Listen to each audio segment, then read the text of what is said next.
Hello दोस्तों, नमस्कार। कैसे हैं आप सभी लोग? उम्मीद करता हूं कि आप लोग भी अपने अपने परिवार के साथ स्वस्थ होंगे। स्वागत है आपका रोमांच और साहस से भरी जंगली जानवरों के शिकार से संबंधित कहानियों के इस चैनल पर, जिस पर मैं आप लोगों को एक से बढ़कर एक कहानियाँ सुनाता हूँ। दोस्तों, इस चैनल पर जो भी कहानी आप लोगों को सुनाई जाती है, ये सभी एकदम सच्ची कहानियाँ होती हैं। आज की कहानी की शुरुआत करने से पहले मैं कुछ ऐसे सब्सक्राइबर्स का नाम लेना चाहता हूँ जिन्होंने पिछली कुछ वीडियोज़ पर अच्छे कमेंट करके मेरा उत्साह बढ़ाया। उनके नाम हैं अमरजीत सिंह, साजिद आलम, रोशन यादव, जगदीश पुरोहित, यतेंद्र सिंह रावत, देवव्रत पांडे, नंदलाल जैन राजस्थान से और अली वारिस। आप सभी लोगों को बहुत बहुत धन्यवाद। अगर और लोग भी चाहते हैं कि मैं अगली वीडियो में उनका नाम लूं, तो वह कमेंट बॉक्स में अपना नाम और जिस जगह से वो बिलोंग करते हैं उस जगह का नाम ज़रूर लिखें, ताकि अगली वीडियो में मैं आप लोगों का नाम भी ले सकूं। दोस्तों, आज जो कहानी मैं आप लोगों के लिए लेकर आया हूं, ये कहानी उत्तराखंड के बागेश्वर ज़िले की है। लखपत सिंह रावत जी कहते हैं कि जब वो बागेश्वर पहुंचे थे तब उन्हें यह अभियान बहुत आसान लगा था, क्योंकि पहले दिन ही उन्होंने उस आदमखोर को देख लिया था। लेकिन इस कहानी को सुनते समय जब हमें लगता है कि अब वो आदमखोर मारा जाएगा, तभी एक ऐसा मोड़ आता है जो कहानी को और भी रोमांचक मोड़ पर पहुंचा देता है, और ये कहानी आपके दिल और दिमाग पर हावी होने लगती है। इस कहानी का पूरा लुत्फ उठाने के लिए कहानी बिना रुके अंत तक जरूर सुनें, और फिर मुझे कमेंट बॉक्स में बताइएगा कि ये कहानी आपको कैसी लगी। कहानी की शुरुआत होती है 11 अक्टूबर 2013 से।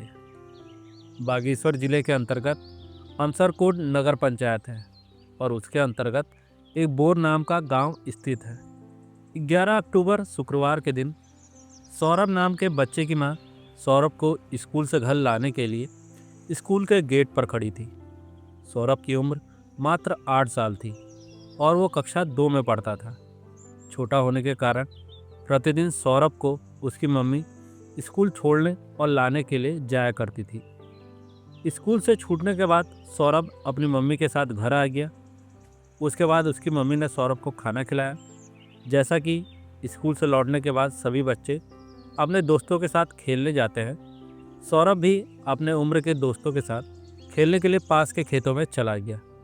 जहाँ पर सौरभ अपने दोस्तों के साथ खेल रहा था, सौरभ की माँ भी उसी खेत के पास घास काटने के लिए पहुँच गई। अक्टूबर के महीने में धान की फसल काटी जाती है और बरसात के कारण सभी जगह घासें बहुत बड़ी बड़ी हो जाती हैं। इन घासों को काटने का काम अधिकतर अक्टूबर महीने में ही किया जाता है। एक आध घंटे खेलने के बाद सभी बच्चे अपने अपने घरों को वापस लौटने लगे। सौरभ भी अपने घर की तरफ लौट रहा था और वो अपने दोस्तों में सबसे आगे चल रहा था। सौरभ की माँ अभी भी खेतों के पास घास काट रही थी। जब सौरभ अपने घर के एकदम पास पहुंचने वाला था, तभी उसे हल्दी के खेत में कोई हलचल दिखाई दी। सौरभ के घर के पास ही एक छोटा सा हल्दी का खेत था, जिसके अंदर ना जाने कब से एक लेपर्ड आकर बैठा हुआ था। जिन लोगों ने हल्दी के पेड़ों को देखा होगा, वो लोग जानते हैं कि हल्दी के पेड़ की ऊंचाई कमर या उससे ऊपर तक हो सकती है। इसी का फ़ायदा उठाकर लेपर्ड उस हल्दी के खेत में छुपा हुआ था। लेकिन सौरभ ने उसे देख लिया, और जैसे ही उसने लेपर्ड को देखा, तब वो अपने दोस्तों से कहने लगा कि वहाँ देखो, वहाँ पर एक बहुत बड़ी बिल्ली है। सौरभ ने इससे पहले कभी भी लेपर्ड को नहीं देखा था, इसलिए उसे लगा कि यहाँ कोई बड़ी बिल्ली है।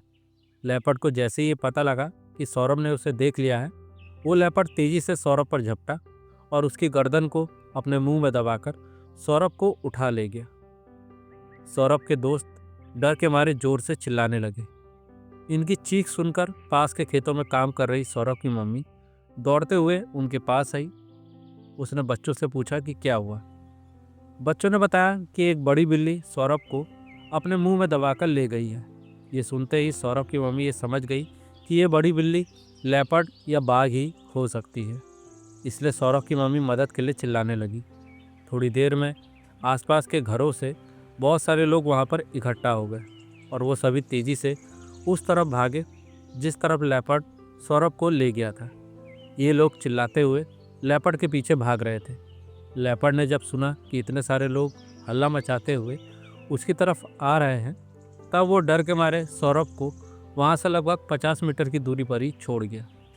ये लोग जब सौरभ के पास पहुँचे तब उन्होंने देखा कि सौरभ के गले पर लेपर्ड के दांतों की वजह से 4 गहरे घाव बन गए थे, जिनसे बहुत ज़्यादा खून बह रहा था।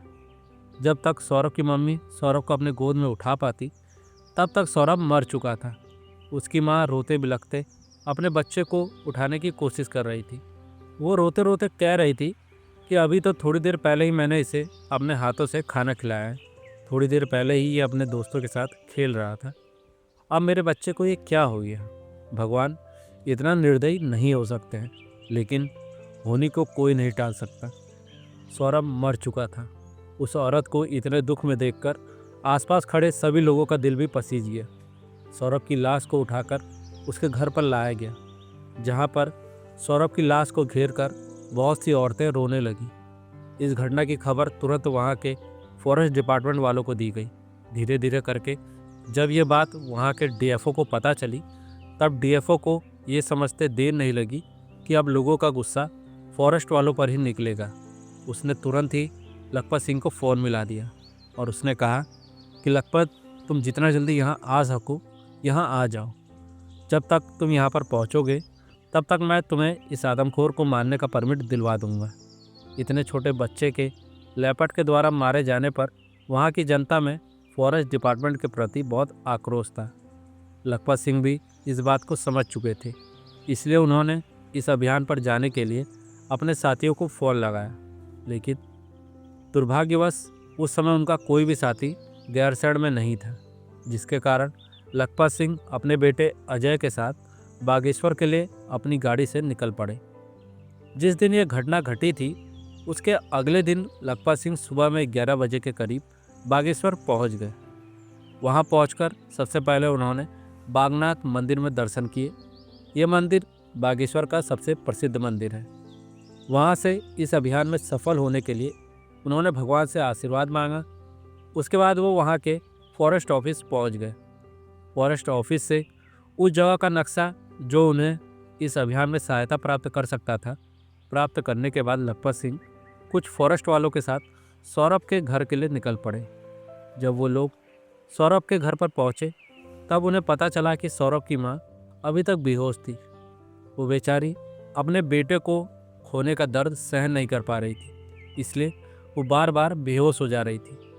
सौरभ की लाश का अंतिम संस्कार कर दिया गया था। इस गांव में लखपत सिंह के रुकने की व्यवस्था की गई। हालांकि उस समय तक लखपत सिंह को लेपर्ड को मारने के लिए परमिट नहीं मिला था, लेकिन फिर भी उन्होंने सोचा कि वो उस जगह पर लेपर्ड को सर्च कर सकते हैं, इसलिए वो अपने बेटे को साथ लेकर आसपास की जगह का निरीक्षण करने के लिए निकल पड़े। गांव के आसपास फॉरेस्ट डिपार्टमेंट द्वारा लेपर्ड को फंसाने के लिए 3 पिंजरे लगाए गए थे। डीएफओ ने लखपत सिंह से कहा कि उन्हें शाम तक लेपर्ड को मारने का परमिट मिल जाएगा, लेकिन किन्हीं कारणवश उन्हें अगले दिन 13 अक्टूबर को लेपर्ड को मारने का परमिट मिला। और लेपर्ड को मारने के लिए सिर्फ लखपत सिंह को ही परमिट नहीं मिला था, बल्कि जॉय हुकील को भी लेपर्ड को मारने के लिए परमिट दिया गया था। जॉय हुकील ने लखपत सिंह के साथ सबसे पहले गांव के पास लगाए गए पिंजरों की जगह बदलवा दी। उन्होंने सभी पिंजरों को उन जगहों पर लगवाया जहां आसपास में लेपर्ड के फुटप्रिंट्स दिख रहे थे। ये जगह कुछ इस प्रकार थी कि यहाँ से ऊपर जाने पर चीड़ के जंगल थे। जो लोग पहाड़ों में रहते हैं वो लोग इस बात को भली भांति जानते हैं कि चीड़ के जंगलों में घनी झाड़ियाँ नहीं होती। वहाँ की ज़मीन अधिकतर साफ होती है और लेपर्ड ऐसा जानवर है जो हमेशा छुपकर रहना पसंद करता है। इसलिए लखपत सिंह का अंदाज़ा था कि ये लेपर्ड ऊपर की तरफ जंगलों में नहीं गया होगा, ये गांव के आसपास ही रह रहा है। उस दिन लखपत सिंह ने जॉय हुकील के साथ सुबह से लेकर रात में 9 बजे तक लगातार पेट्रोलिंग की। बीच बीच में वो लोग सुस्ताने के लिए कहीं पर बैठ भी जाते थे, लेकिन वो लोग चाहते थे कि वो जल्द से जल्द इस आदमखोर को मारकर दूसरे लोगों की जान बचा लें। लेकिन उस दिन उन्हें वो लेपर्ड नहीं दिखा। रात में 9 बजे के करीब ये लोग वापस उस जगह पर आ गए जहाँ पर उनके रुकने के लिए इंतजाम किया गया था। हाथ मुंह धोकर जैसे ही लोग खाना खाने के लिए बैठे और खाने की थाली उनके सामने रखी गई, तभी वहाँ पर एक आदमी हाँफते हुए पहुँचा और उसने कहा कि आप लोग जल्दी चलिए, यही पास में ही लेपर्ड ने एक और बच्चे को उठा लिया है। लखपत सिंह खाने का एक निवाला भी नहीं खा पाए थे। खाने को उसी तरह छोड़कर ये लोग एक फॉरेस्ट गार्ड के साथ वहाँ के लिए निकल पड़े जहाँ पर ये घटना घटित हुई थी। लखपत सिंह का विचार था कि वो अपनी गाड़ी से वहाँ जाएंगे, लेकिन फॉरेस्ट गार्ड ने कहा कि अगर हम लोग यहाँ से पैदल रास्ते से नीचे उस जगह के लिए जाएं, तब हमें कुछ ही समय लगेगा, जबकि गाड़ी से हमें काफ़ी ज़्यादा समय लग जाएगा, इसलिए हमें पैदल ही चलना चाहिए। लखपत सिंह फॉरेस्ट गार्ड और जॉय वकील के साथ तेज़ी से भागते हुए उस तरफ के लिए बढ़ चले। लगभग 2 किलोमीटर तक ढलान में उतरने के बाद ये लोग एक सड़क पर पहुंच गए। वहां से उन्हें बाएं तरफ जाना था। 1 किलोमीटर पैदल चलने पर ये लोग उस बच्चे के घर के पास पहुंच गए। घर के आंगन में लोगों की भीड़ लगी हुई थी। बच्चे की लाश को आंगन में ही रखा गया था। इस बच्चे की उम्र भी 8 साल थी और ये अपने माँ बाप का इकलौता बेटा था। खास बात ये थी कि ये लड़का जिसे लेपर्ड ने मारा था और जिसका नाम नमन था, ये लड़का भी सौरभ के स्कूल में ही पढ़ता था। उसके साथ साथ ये सौरभ का क्लासमेट भी था और ये दोनों एक ही क्लास में बैठा करते थे। ये दोनों दोस्त थे। सौरभ को लेपर्ड ने एक दिन पहले मारा था और आज उसने नमन को भी मार डाला था। जब सौरभ की मम्मी उसे लेने के लिए स्कूल जाती थी, तब नमन की मम्मी भी वहाँ पर सौरभ की मम्मी से मिलती थी। एक तरह से ये दोनों भी आपस में सहेलियाँ बन गई थी। इन दोनों के साथ ही दिल दहला देने वाली घटना घटित हुई थी। इन दोनों माँ के दिल पर जो बीत रही थी, इसका अनुमान लगाना नामुमकिन था। नमन की माँ भी रोते रोते बार बार बेहोश हो जा रही थी। इस घटना से लखपत सिंह एकदम शॉक्ड हो गए थे। इस लेपर्ड ने आखिर इन्हीं दोनों बच्चों को क्यों चुना था? उन्होंने नमन के बाप को भीड़ से बाहर निकाला और उससे पूछा कि हमें डिटेल में बताओ कि यहाँ पर क्या हुआ था। नमन के बाप ने कहा कि घटना के वक्त मैं घर पर नहीं था। नमन की मम्मी नमन को खाना खिलाने के बाद पढ़ा रही थी। सब लोग जानते थे कि आसपास ही लेपर्ड के द्वारा एक बच्चे को मारा गया है, इसलिए नमन की मम्मी भी बहुत सावधान थी। जब उसने नमन को स्कूल से दिया हुआ होमवर्क पूरा करा लिया, तब वो नमन को हाथ पकड़कर घर से बाहर लाई ताकि वो टॉयलेट करके सोने चले जाए। उसने नमन का हाथ पकड़ा हुआ था और नमन टॉयलेट कर रहा था। पास के घर के बाहर एक बल्ब जल रहा था जिसकी रोशनी हमारे आंगन में भी पड़ रही थी। तभी ना जाने कहाँ से वो लेपर्ड आया और नमन की गर्दन को अपने मुंह में दबाकर उसे खींचकर ले जाने लगा। नमन की मम्मी ने लेपर्ड को देख लिया। उसने उस लेपर्ड की पूंछ पकड़ ली ताकि वो उसके बच्चे को ना ले जा पाए, लेकिन लेपर्ड ताकतवर था। उसने झटका देकर अपनी पूंछ छुड़ा ली और वो नमन को लेकर चला गया। इतनी देर में शोर सुनकर पास के घर के आदमी भी वहाँ पर पहुँच गए और उन्होंने भी लेपर्ड को जाते हुए देखा था। ये सभी लोग बिना 1 मिनट का समय गंवाए लेपर्ड के पीछे दौड़ पड़े। अभी वो लेपर्ड नमन को सिर्फ कुछ ही कदम दूर लेकर गया था। उसके बाद उसने नमन को वहीं पर छोड़ दिया और वो वहाँ से भाग गया। लेकिन उसने नमन की गर्दन पर अपने दांतों से गहरे घाव कर दिए थे। उसके कैनाइन 4 दांत नमन के गले में अंदर तक धंस गए थे, जिसके कारण नमन के गले से बहुत तेज़ी से खून बह रहा था।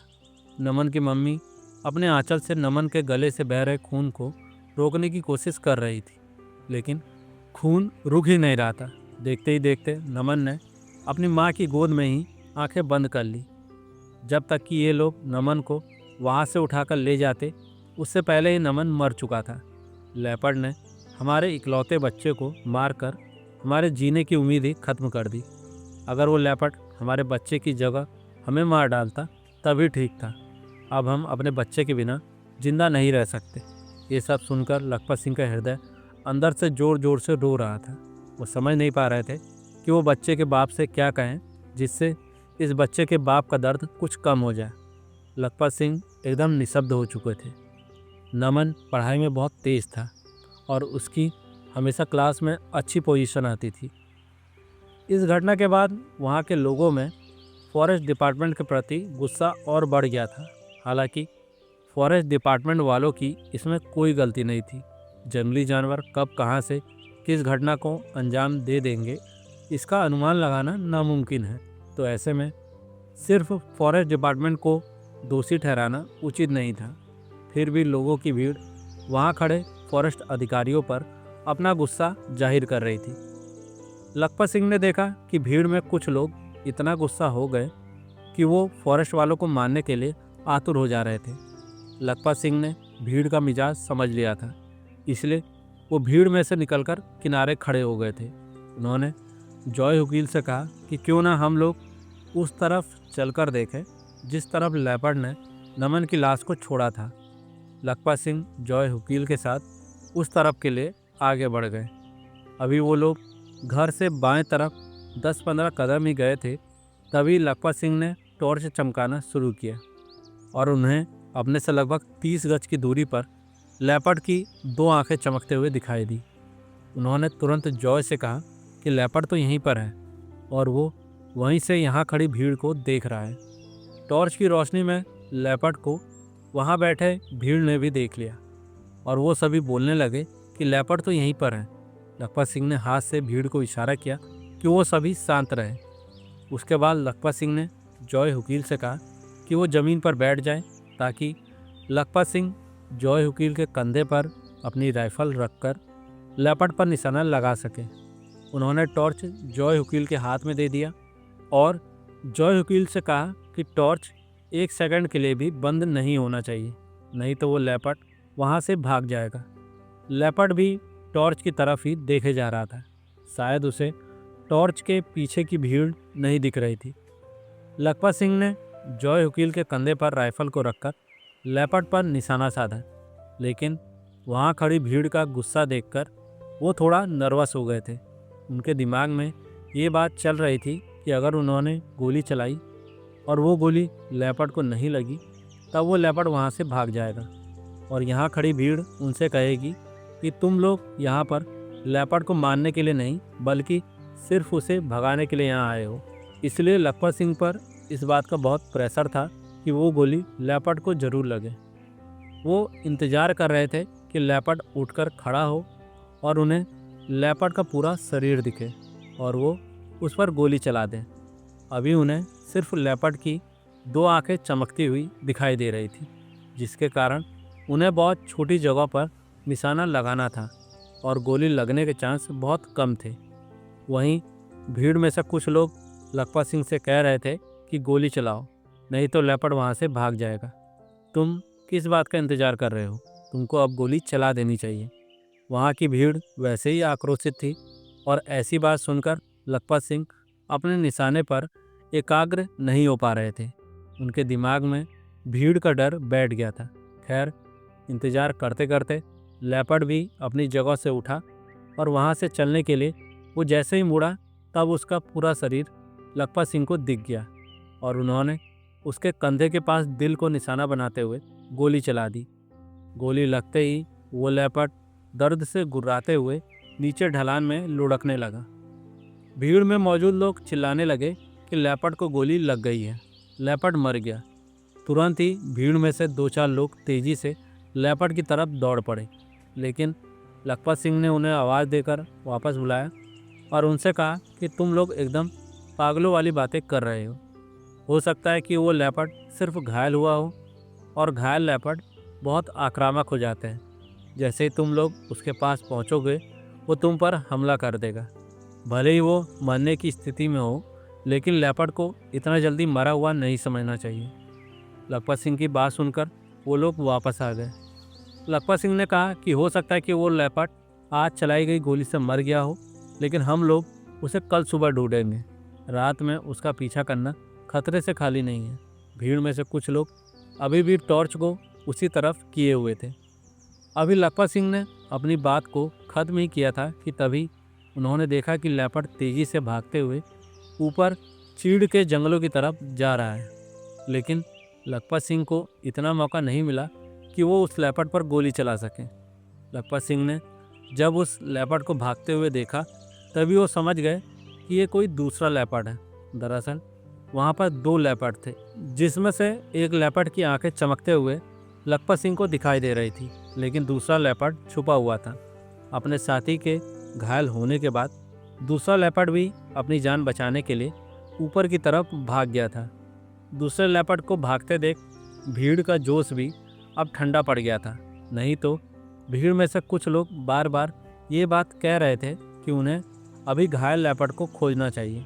लेकिन जैसे ही उन्होंने दूसरे लेपर्ड को देखा तब वो समझ गए कि लखपत सिंह के पास उनसे ज़्यादा अनुभव है। अगर लखपत सिंह ने उन 2-4 लोगों को लेपर्ड की तरफ भागते समय नहीं रोका होता तो लेपर्ड इनमें से किसी न किसी को मार चुका होता। लखपत सिंह वापस उसी आंगन में आ गए जहाँ पर उस बच्चे की लाश पड़ी थी। उन्होंने जॉय हुकील से कहा कि हम लोगों को ऊपर के रास्ते पर अपनी गाड़ी में बैठकर पेट्रोलिंग करनी चाहिए। हो सकता है कि हमें आज रात ही वो दूसरा लेपर्ड भी कहीं पर दिख जाए। लखपत सिंह इसी तरह दिन भर के भूखे प्यासे सुबह में 4 बजे तक पेट्रोलिंग करते रहे, लेकिन वो दूसरा लेपर्ड नहीं मिला। 4 बजे के करीब जब वो वापस आए तब उन्होंने सोचा कि अब कुछ ही देर में सुबह होने वाली है, थोड़ी देर और इंतज़ार कर लिया जाए।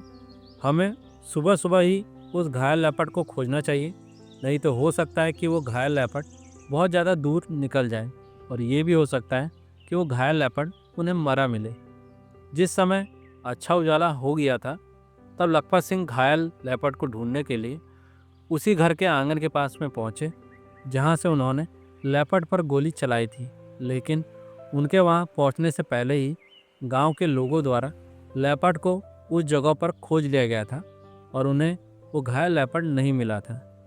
लखपत सिंह के वहां पहुंचते ही उन लोगों ने कहा कि आपके आने से पहले ही हमने लेपर्ड को खोज लिया है, लेपर्ड वहाँ नहीं है, लेकिन हाँ वहाँ पर बहुत ज़्यादा खून गिरा हुआ है। आपकी गोली ने लेपर्ड को घायल किया है। लखपत सिंह ने उस जगह का मुआयना किया जहाँ पर लेपर्ड का खून गिरा पड़ा था। खून के निशानों से ये पता चल रहा था कि लेपर्ड पास के गांव की तरफ ही जा रहा था। ये लोग भी उसी गांव की तरफ बढ़ चले। जब ये उस गांव के पास पहुंचने ही वाले थे तभी उन्हें एक औरत के चिल्लाने की आवाज़ सुनाई दी, जो ज़ोर ज़ोर से मदद के लिए चिल्ला रही थी। ये लोग समझ गए कि उस औरत ने लेपर्ड को ही देखा है। ये सभी दौड़ते हुए उस औरत के पास पहुंचे। उस औरत ने उन्हें बताया कि जब वो सुबह उठकर बाथरूम में जा रही थी तभी उसे बाथरूम के पास नींबू की झाड़ी में एक लाल चीज़ दिखाई दी। जब उसने गौर से उस तरफ देखा तो उसके अंदर एक लेपर्ड था जो उस औरत की तरफ ही देख रहा था। लेकिन जैसे ही उस औरत ने हल्ला मचाना शुरू किया, लेपर्ड उस झाड़ी में से निकलकर जंगल की तरफ जाने लगा। उस औरत ने हाथ से इशारा करके बताया कि वो लेपर्ड उस तरफ गया है। लखपत सिंह भी जॉय हुकील के साथ तेजी से लेपर्ड के पीछे दौड़ पड़े। इनके साथ साथ गांव के बहुत सारे लोग लेपर्ड के पीछे दौड़े जा रहे थे। इतने ज़्यादा लोगों को कंट्रोल करना लखपत सिंह के बस में नहीं था। लखपत सिंह डर रहे थे कि कहीं इनमें से कोई भी आदमी घायल लेपर्ड के एकदम पास पहुंच गया तब वो लेपर्ड उनको घायल कर देगा। इसलिए वो चिल्ला चिल्ला कर लोगों से कह रहे थे कि वो लेपर्ड से कुछ दूरी पर ही रहे। कुछ दूर जाने के बाद लेपर्ड एक झाड़ी में छुप गया था और एक आदमी ने लेपर्ड को झाड़ी में छुपते हुए देख भी लिया था। उस झाड़ी को भीड़ के द्वारा चारों तरफ से घेर लिया गया। लेपर्ड इतने सारे लोगों को देखकर डर गया था और उसे पता था कि अब उसका अंत नज़दीक है। लखपत सिंह और जॉय हुकील ने साथ साथ गोली चलाकर झाड़ी के अंदर छिपे लेपर्ड का काम तमाम कर दिया। लेपर्ड की लाश को उसी गांव में वापस लाया गया जहां पर उसने नमन को उसके घर के सामने से उठा लिया था। उसी दिन लेपर्ड की लाश का पोस्टमार्टम किया गया। पोस्टमार्टम में ये बात निकल कर आई कि लेपर्ड के शिकारी दांत घिस चुके थे, जिसके वजह से वो बच्चों को मार रहा था। लखपत सिंह ने गांव वालों से कहा कि उन्होंने जिस लेपर्ड को मारा था वो एक मादा लेपर्ड थी और हो सकता है कि जो लेपर्ड इसके साथ था वो उसका बच्चा हो। ये ज़रूरी नहीं है कि अगर कोई माँ आदमखोर होती है तो उसका बच्चा भी आदमखोर होगा। इसलिए हमें उस दूसरे लेपर्ड को मारने की कोई ज़रूरत नहीं है।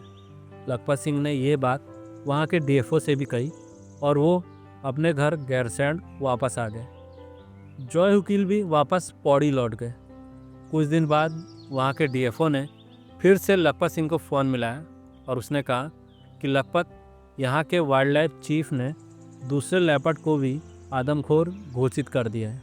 तुम फिर से यहाँ आ जाओ और दूसरे लेपर्ड को भी मार डालो, क्योंकि यहाँ के लोग अभी भी दूसरे लेपर्ड को मारने के लिए धरना प्रदर्शन कर रहे हैं। उन लोगों का कहना है कि अगर इस लेपर्ड की माँ आदमखोर थी तब इसने भी अपनी माँ को बच्चों को मारते हुए देखा है और हो सकता है कि ये भी हमारे बच्चों को मारे।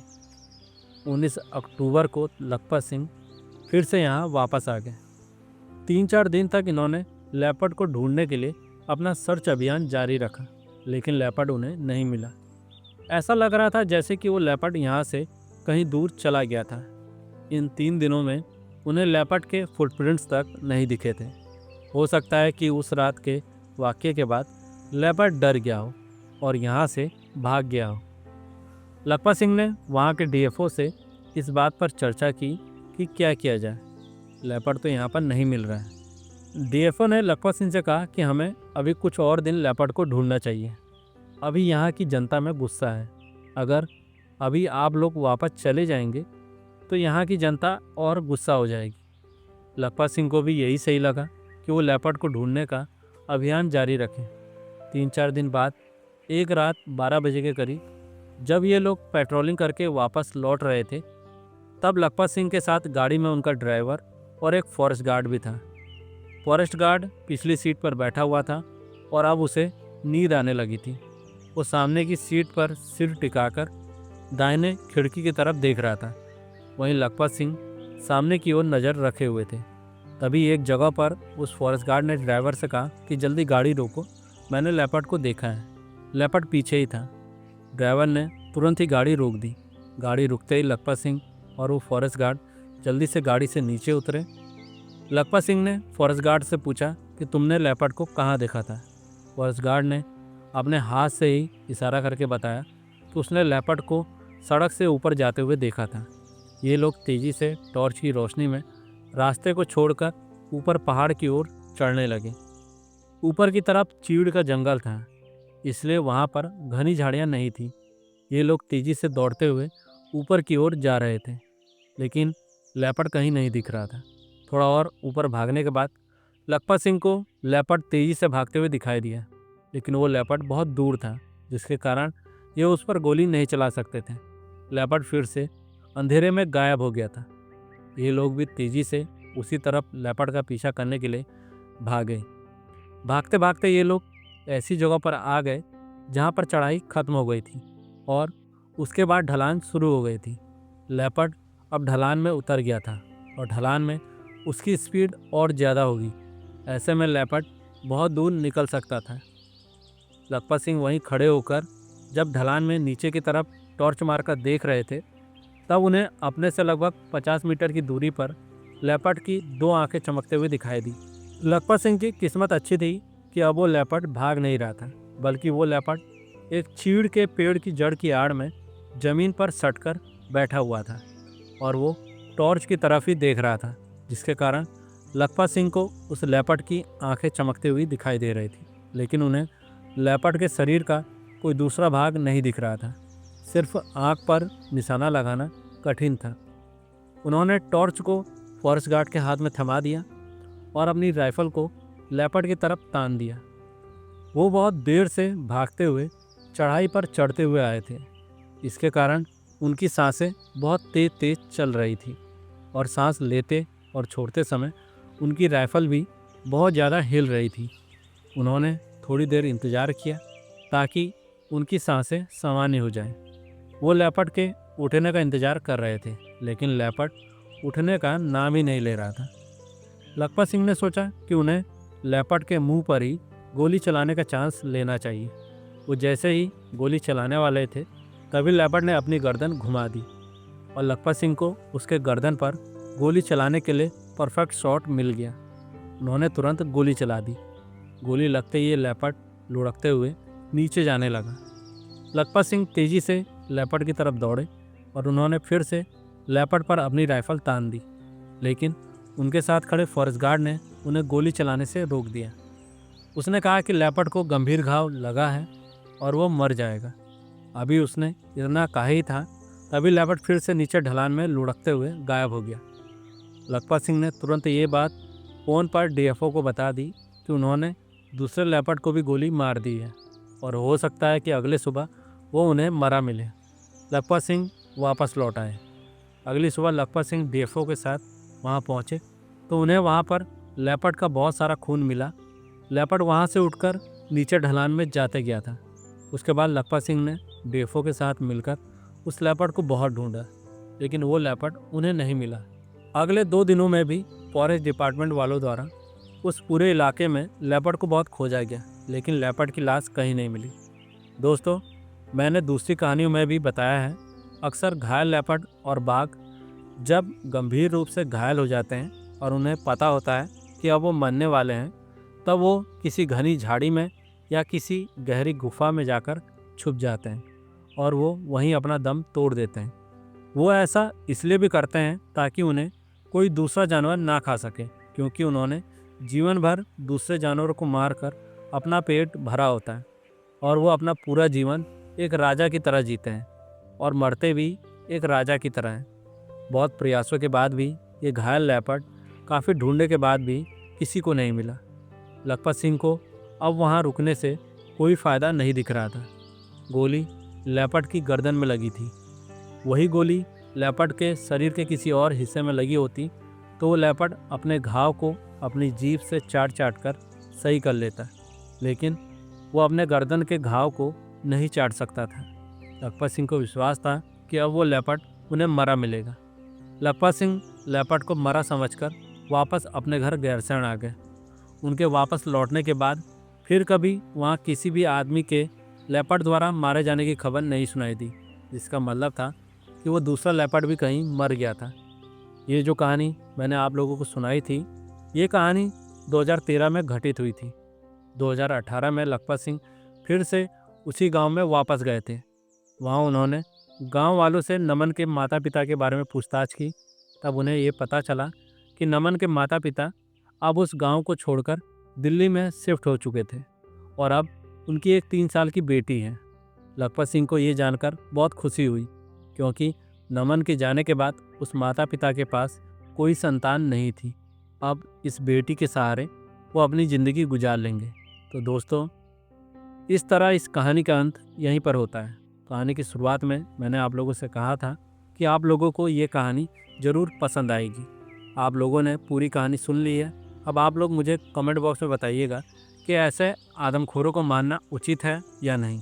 हालांकि ये बात भी सत्य है कि फॉरेस्ट डिपार्टमेंट द्वारा आदमखोरों को जिंदा पकड़ने की कोशिशें की जाती हैं, लेकिन कहीं कहीं परिस्थितियाँ आउट ऑफ कंट्रोल हो जाती हैं। ऐसे में आदमखोर इतना चालाक हो जाते हैं कि वो किसी भी पिंजरे में नहीं फंसते हैं, तब उन्हें मारना ज़रूरी हो जाता है। पहाड़ में रहने वाले लोगों का ये दुख आज भी उसी तरह बरकरार है। आज भी अखबारों में आदमखोरों के द्वारा मारे जाने वाले लोगों और बच्चों का जिक्र होता रहता है। इंसानों और जंगली जानवरों के बीच का ये संघर्ष दिन प्रतिदिन बढ़ता जा रहा है और इस संघर्ष को तभी रोका जा सकता है जब हम जंगली जानवरों के रहने के लिए जंगलों को बचाएं। हमें सिर्फ जंगलों को बचाना ही नहीं है, बल्कि हमें जंगलों को बढ़ाना भी है। तो दोस्तों, मिलते हैं अगले सप्ताह एक नई जानदार कहानी के साथ। तब तक के लिए नमस्कार, शुभ रात्रि।